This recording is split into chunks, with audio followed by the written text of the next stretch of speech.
With the two countries of Spain and Portugal being on the Iberian Peninsula, one may ask, what would it be like if these two countries were actually together as one powerful nation?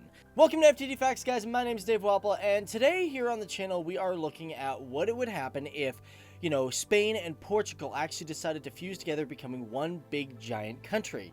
Now, one of the reasons we do this is because here on the channel, we love learning about different cultures, communities, and countries from all around the world. And by the way, if that's your thing, well, you want to hit the subscribe button because that's what we do. And actually, because we had a lot of people watch our Portugal video and a lot of people watch our video on Spain, we decided for fun, what would happen if they just were, together? Because it's like one of our series, our big what if series. So just for fun, guys, let's take a look at that and let's get started. Oh, and before we get started into this video, I want to let you guys know that this particular video has been sponsored by Pirates of the Caribbean Tides of War, and I'll get to that at the end of this whole video. Now, jumping right into it, let's look at the population. Now, for Spain, according to its last census, they have approximately 46,354,321 people. And Portugal, for a modern estimate, they have approximately 10 million people, 379,000 people, 573. Now, if we were to combine these two, they would actually sit at a total population of 56,734,226 people. And because of that, they would rank 24th in the world, having them sit to be a little bit larger than South Africa, but not quite the size of Italy. And speaking of size, let's talk about land size, because Portugal has approximately 92,212 kilometers square. Spain, however, is a lot larger with 505,990 kilometers square, giving them a total of 598,202 kilometers square, ranking 46th in the world. And this would actually put them just slightly under the Ukraine, but being larger than Madagascar. Now, for all you people out there in the real world, we got a lot of people who are probably watching this that are from Spain and Portugal. Just letting you know, we're not going to get into the cultural sort of assimilations that would happen between the two, because that would be really hard to tell, but we're just looking at flat numbers. And now to dive a little bit deeper, let's look at the purchasing power parity of these two countries. Now, for Spain, they have a purchasing power parity of $1.769 trillion, where Portugal has a purchasing power parity GDP of $338.321 billion.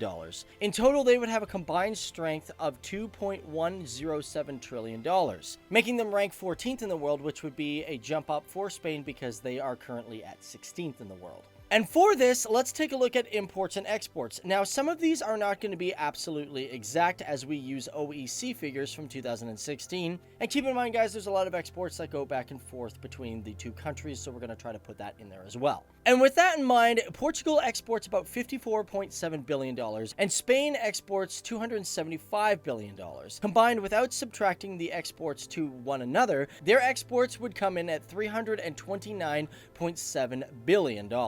Which would actually make them rank 14th in the world, beating countries like the United Arab Emirates, but being slightly under Singapore. Now, let's look at the subtractions of the exports between the two countries. Now, Portugal exports about $14.6 billion to Spain, and Spain roughly exports $20.1 billion to Portugal. In total, that equals about $34.7 billion exporting between the two countries. So subtracting that from 329.7, you would get a total of $295 billion, ranking them actually at 17th in the world, but they would be just above India. Also, just to mention, when it comes to exports, these two countries would be really well known for their wine and their port. Portugal makes amazing port, and yeah, Spain makes a lot of really good wines.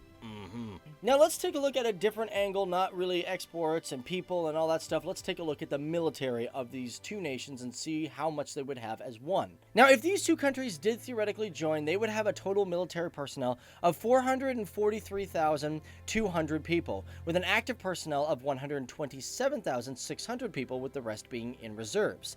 In total, they would have an aircraft strength of 690 and 440 combat tanks, 3,573 armored fighting vehicles, and over 187 Navy assets, with approximately 2 aircraft carriers, 7 frigates, 7 corvettes, and 5 submarines. And to go even further, let's look at some of their achievements. For Olympic medals, Portugal actually has about 24 overall medals and 4 gold ones, where Spain has 154 and 46 gold medals. In total, they would have a combined strength of gold medals and total medals of 178 and 50 gold medals, making them ranked at 26th in the world, which would also be a step up for Spain because they're at 29th.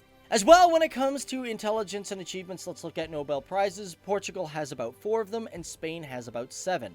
In total, they would have 13 Nobel Prizes, in which they would be tied with Norway, Denmark, and Hungary for the 14th place. And last but not least, let's look at one unique fact, and that is borders, because for some countries, they are separated by either rivers, forests, or just open wide areas like deserts. But as for Spain and Portugal, they are considered the longest uninterrupted border in all of the European Union, and one of the oldest borders in the entire world. Established in 1143, it is over 12,013.5 kilometers long. And this is known as La Ria in Spain, or La Ria in Portuguese. And one thing that would definitely change along this border is the town of Olivencia, which has actually been a disputed area of these two countries for over 200 years. So there you go, guys. That is us just taking a look at what would happen if these two countries actually came together to become one big, powerful nation. But before we get out of here, guys, if you have any other recommendations for any future videos, let us know down there in the comment section below, because we always love hearing from you guys. And before you guys get out of here, don't forget to check out in the description box below our sponsor,